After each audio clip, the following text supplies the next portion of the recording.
Well, let's talk about it.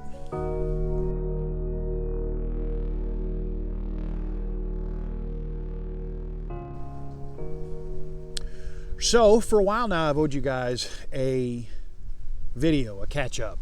Give you some kind of status update of what's going on, where things are, and how we're doing. First of all, I'm sorry it's been so long. I kind of needed to take a big break. So for several months now, my wife and I have lived someplace completely new from where we were. We're no longer over in Georgia. We're now actually in North Carolina on the coast. You got the Inner Banks and the Outer Banks. We're on the Inner Banks. Beautiful area, as you can see behind me, and we're in the process of building a house on a lot on the water where we can have some new adventures. But that means I don't have the planes anymore. So I have sold both the RV-10 and my Piper. The RV-10 was sold to a fella out of Poland.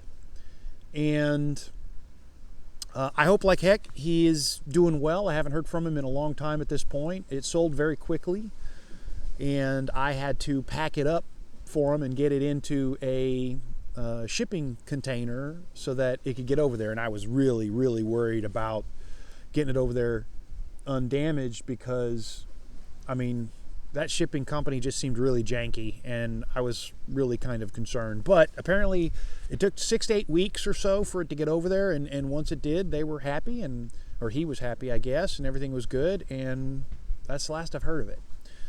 I've had a lot of people ask me how much I sold it for. I have been asked by a multiple of people to not answer that question, and so I'm going to respect those wishes, but I will say I've made a profit. Let's leave it at that.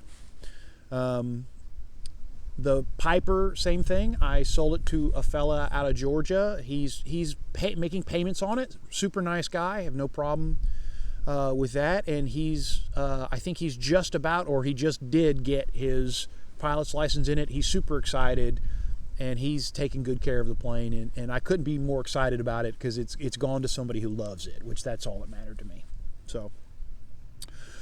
So yeah, my wife and I have been living in a rental property that we hate while we're building on our new lot. And my new lot looks like this. Here you can see that's the lot there, and then as I pan to the right, you can kind of see our view and what things look like.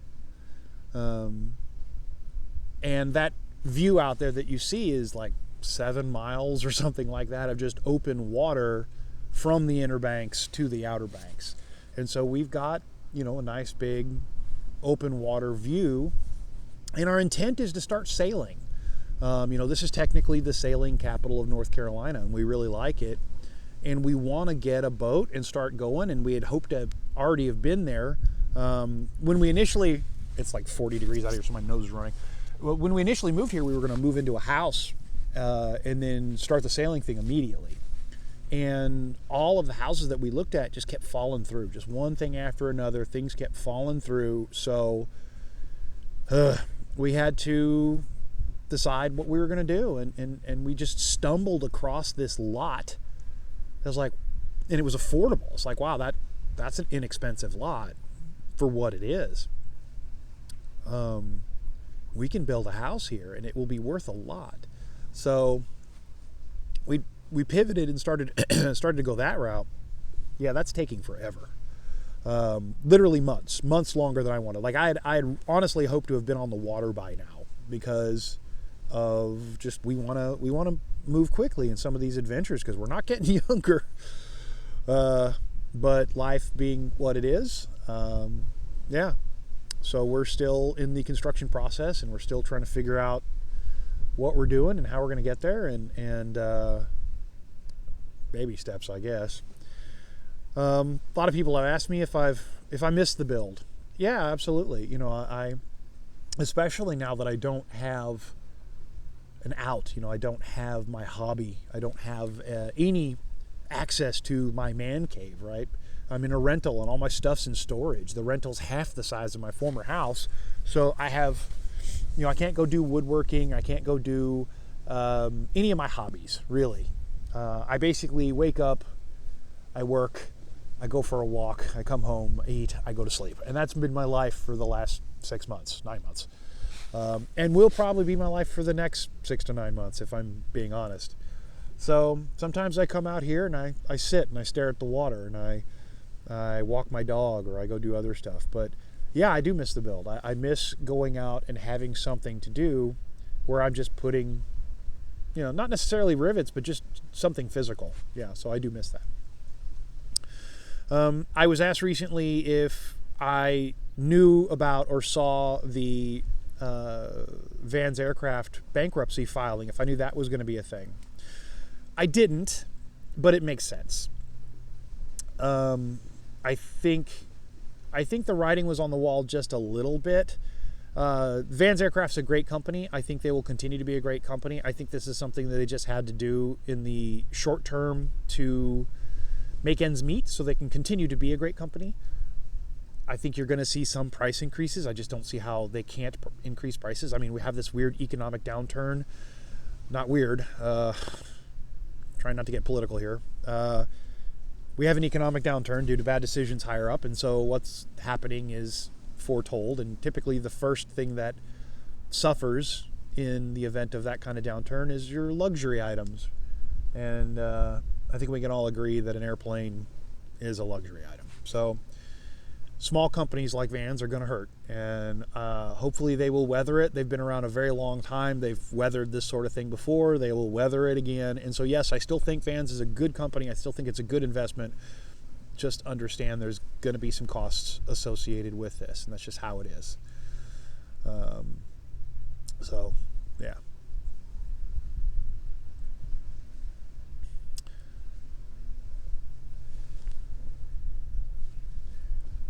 Other people have asked me what I'm going to do with this channel.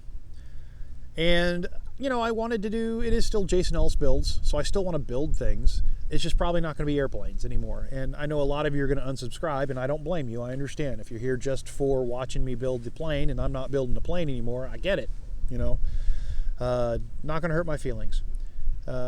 We are talking, like I said, about sailing and about boats. We're talking about doing a lot more motorcycle stuff. So, you know, this is my motorcycle, and my wife has one just like it, and so we've been talking about going and doing some motorcycle rides.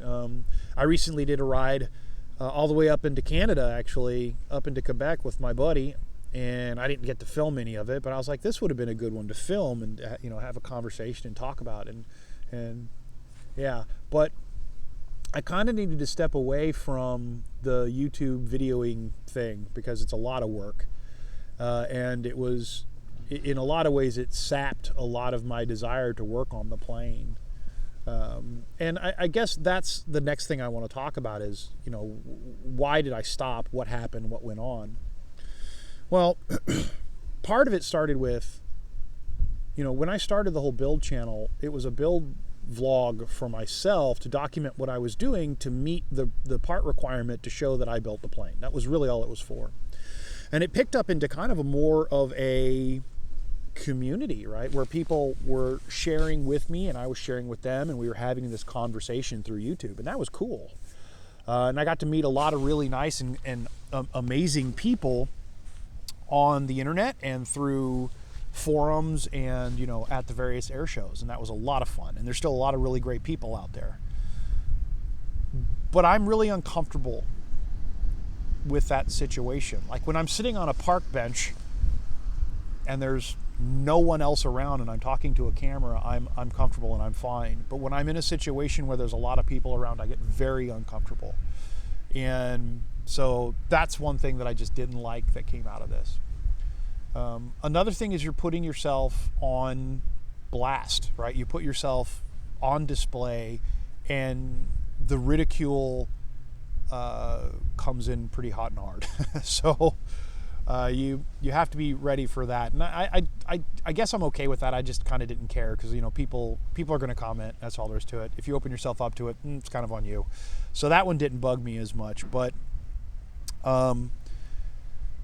yeah, I don't know. I'm not sure where I was going with this. A lot of people accuse me of being a failure. It's like, you started the build, you didn't finish it, you're a failure.